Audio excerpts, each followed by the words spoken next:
የውይይት ባህል እንደ ኢትዮጵያ ላለ ሀገር በእጅጉ አስፈላጊ ነው። የሲቪክ ባህል የምንገነባው ስንወያይ፣ ስንደማመጥ፣ ስንግባባ የውይይታችን ውጤትም ወደ ተግባር እንዲቀየር ከልብ ስንሻ እና ስንፈጽም ነውና ይህ የናሽናል ዲያሎግ ኮሚሽን ስራ በአውትካም ሌቭል የሚያመጣቸው ውጤቶች ብቻ ሳይሆኑ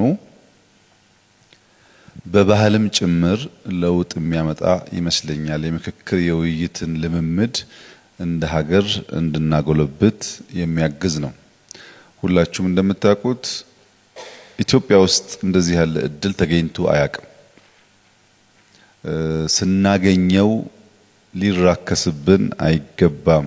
ይህ እድል እንዲገኝ ብዙዎች ታግለዋል፣ የህይወት መስዋዕትነት ከፍለዋል፣ ጠይቀዋል፣ ታስረዋል፣ ተሰቃይተዋል። እንወያይ፣ በምክክር በውይይት ጉዳያችን ይፈታ ሲሉ ብዙዎች የታገሉለትን ዓላማ ዛሬ እድል ሲገኝ ማደነቃቀፍ ተገቢ አይሆንምና መልካም መሰረት የሚጥል አዲስ ባህል የሚገነባ ሂደት የሚሆን ይመስለኛል።